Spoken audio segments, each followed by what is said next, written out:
கர்த்தருடைய பரிசுத்த நாமம் மகிமைப்படுவதாக. இந்த நாளிலும் அருளுரை துளியின் நிகழ்ச்சியின் வாயிலாக உங்கள் யாவரையும் சந்திப்பதிலே நான் மிகுந்த மகிழ்ச்சி உள்ளவனாயிருக்கிறேன். இன்றைய தினத்திலும் வேதத்திலிருந்து ஒரு வசனத்தை வாசித்து நாம் தியானிக்கலாம்.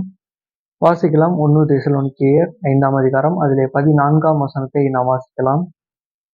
மேலும் சகோதரரே, நாங்கள் உங்களுக்கு போதிக்கிறது என்னவென்றால், ஒழுங்கில்லாதவர்களுக்கு புத்தி சொல்லுங்கள், திடனற்றவர்களை தேற்றுங்கள், பலவீனரை தாங்குங்கள், எல்லாரிடத்திலும் நீடிய சாந்தமாயிருங்கள்.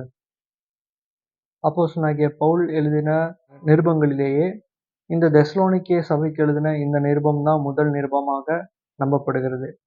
அது மட்டும் இல்லாம பவுல் அவருடைய 2ஆம் ஊழியத்தின் பயணத்தின் போது இந்த தெசலோனிக்கே பட்டணத்துக்கு செல்கிறார். அங்கே அங்கே இருக்கக்கூடிய விசுவாசிகளோடு அதிகமான அந்த சத்தியங்களை போதிக்கும்படியாகவும் ஆவிக்குரிய அறிவுரைகளை கூறும்படியாகவும் அங்கே செல்கிறார். மட்டுமல்லாது நற்செய்தி அறிவிக்கவும் செல்கிறார். அப்படி செல்லும்போது அங்கு பவுலுக்கு விரோதமாக சில காரியங்கள் நடக்கிறது. அங்கே ஒரு கலகம் உண்டாகிறது.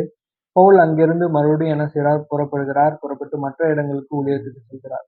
ஆனாலும் தெசலோனிக்கே சபையில் இருக்கக்கூடிய அந்த விசுவாசிகள் மீதும் அந்த பட்டணத்தின் மீதும் பவுலுக்கு மிகுந்த ஒரு ஈடுபாடு இருந்தது. அது நிமித்தமாக என்ன செய்கிறார்? தான் செல்ல இயலாவிட்டாலும் தன்னுடைய உடன் ஊழியக்காரனாக இருக்கக்கூடிய தீமோத்தேயுவை என்ன செய்கிறார்? தெசலோனிக்கே பட்டணத்துக்கு அனுப்புகிறார். அங்கே தீமோத்தேயு சென்று அங்க இருக்கக்கூடிய அந்த மற்ற காரியங்களை விசாரித்து சபை விசுவாசிகளை பார்த்து அவர்களை விசாரித்து மறுபடியும் என்ன செய்கிறார்? பவுல் இடத்துக்கு திரும்பி காரியங்களை என்ன செய்கிறார்? அறிவிக்கிறார். இப்படி காரியங்களை அறிவித்ததற்கு பிறகு பவுல் மறுபடியும் அந்த தெசலோனிக்கே சபைக்கு அந்த காரியங்கள் நிமித்தமாக என்ன செய்கிறார்? கடிதத்தை எழுதுகிறார். அதைத்தான் நம்ம இந்த தெசலோனிக்கேயர் முதல் நிருபம் மற்றும் 2ஆம் நிருபமாக நம்ம பார்க்க முடியும். அதுல அநேக காரியங்களை குறித்து சொல்றார். எல்லாவற்றையும் சொல்லிட்டு 5ஆம் அதிகாரத்துல நம்ம பார்க்கும்போது அநேக புத்திமதிகளை சொல்லி இந்த நிருபம் நிறைவு பெறுகிறத நம்ம பார்க்கிறோம். குறிப்பா 5ஆம் அதிகாரத்தினுடைய அந்த 12ஆம் வசனத்துல இருந்து 22ஆம் வசனம் வரைக்கும் அநேக புத்திமதிகளை பவுல் அங்க இருக்கக்கூடிய விசுவாசிகளுக்கு என்ன செய்கிறார்? சொல்றார். ஏன் அப்படின்னா அன்னைக்கு இருக்கின்ற சூழ்நிலையில அவங்க அநேக பாடுகளின் மத்தியிலும் அநேக துன்பங்களின் மத்தியிலும் என்ன செஞ்சாங்கன்னா நற்செய்தியை பிரசங்கித்தாங்க, விசுவாசத்தோடு இருந்தாங்க. அது நிமித்தமாக அநேகர் மரித்து போனாங்க. இவைகள் எல்லாவற்றையும் தீமோத்தேயு மூலியமாக அறிந்த பவுல் இப்படியாக அநேக காரியங்களை எழுதி அது மட்டும் இல்லாம சில புத்திமதிகளை சொல்கிறார். அதுல 4 மிக முக்கியமான புத்திமதிகளாக நம்ம 14ஆம் வசனத்துல வாசிக்கிறோம். என்ன சொல்கிறார்? ஒழுங்கில்லாதவர்களுக்கு புத்தி சொல்லுங்கள், திடனற்றவர்களை தேற்றுங்கள், பலவீனரை தாங்குங்கள், எல்லாரிடத்திலும் நீடிய சாந்தமாயிருங்கள். ஒழுங்கில்லாதவர்களுக்கு புத்தி சொல்லுங்கள். ஒழுக்கம் என்பது கிறிஸ்தவ வாழ்க்கையில மிக முக்கியமானது. அதுலயும் நம்ம வேதாகமத்துல பார்க்கும்போது தேவன் தன்னுடைய பிள்ளைகள் இப்படியாகத்தான் இருக்க வேண்டும் என்கிற அந்த நடைமுறையை கொடுக்கிறார். இப்படியாகத்தான் வாழ வேண்டும் என்கிற ஒரு முறையை வகுக்கிறார். பழைய ஏற்பாட்டின் காலத்துல நியாயப்பிரமாண சட்டங்கள் மற்றும் இருக்கக்கூடிய அந்த கற்பனைகள் எல்லாம் பார்க்கும்போது மற்ற மனுஷருக்கும் தேவனுடைய பிள்ளைகளா இருக்கக்கூடிய இஸ்ரவேல் ஜனங்களுக்கும் அந்த சட்டதிட்டங்களை ஒரு மிகப்பெரிய ஒரு வேறுபடுத்தி காட்டக்கூடியதா இருக்கு. தேவன் தன்னுடைய பிள்ளைகள் இப்படியாகத்தான் இருக்க வேண்டும், ஒரு ஒழுக்கமாகத்தான் இருக்க வேண்டும், எப்படி வேணாலும் வாழலாம் என்கிற அந்த வாழ்க்கை போல் அல்ல, இப்படியாகத்தான் வாழ வேண்டும் என்கிற அந்த முறையோடு வாழ வேண்டும் என்கிற அந்த அடிப்படையிலே தேவன் தன்னுடைய பிள்ளைகள் இருக்க வேண்டும் என்பதை விரும்புகிறார். அதுலயும் குறிப்பா நம்ம பார்க்கும்போது இன்றைய காலகட்டத்துல கிறிஸ்தவ வாழ்க்கையில நாம எப்படிப்பட்டவர்களா இருக்கோம்? அநேக நேரங்கள்ல நம்மோடு கூட இருக்கக்கூடிய சக விசுவாசிகளா இருக்கட்டும், இல்ல குடும்ப உறுப்பினர்களா இருக்கட்டும், உடன் பிறந்தவர்களா இருக்கட்டும், இல்ல சக நண்பர்கள், விசுவாசிகள் அநேக நண்பர்கள் இருக்கலாம். அவர்கள் அப்படிப்பட்டவங்களா இருக்கட்டும். இவங்க எல்லாவற்றிலும் சில நேரங்கள்ல ஒழுக்கம் இல்லாம இருக்கிறத பார்க்கிறோம். அப்படி நம்ம பார்க்கும்போது அவங்க எல்லாத்துக்கும் நம்ம புத்தி சொல்றோமா? வேதத்துல இருந்து எடுத்து அவங்களுக்கு அறிவுரைகளை நம்ம சொல்றோமா? அப்படியாக அவங்கள நம்ம நேசிக்கிறோமா? அவங்களுடைய வழிய என்ன செய்றோம்?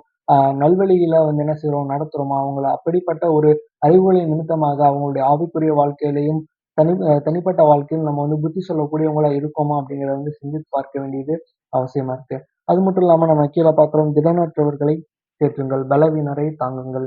இவை 2மே ஒன்றுக்கொன்று இணைக்கப்பட்டிருக்கிறதா இருக்கு. இயல்பா நம்ம பார்க்கும்போது சரீர பிரகாரமாக பலவீனமா இருந்தாலும் சரி, நம்ம திடனற்றவர்களா இருந்தாலும் சரி, நம்மோடு கூட இருக்கக்கூடியவங்கள நம்ம விசாரிக்கக்கூடியவங்களா இருந்து அவங்களுக்கான அந்த தேவைகளை நம்ம பூர்த்தி செய்யக்கூடியவங்களா இருக்கோமா? அவங்களுக்கு தேவையான அந்த உதவிகளை நம்ம செய்யக்கூடியவங்களா இருக்கோமா? அப்படிங்கிறத சிந்தித்து பார்க்க வேண்டியது அவசியமா இருக்கு.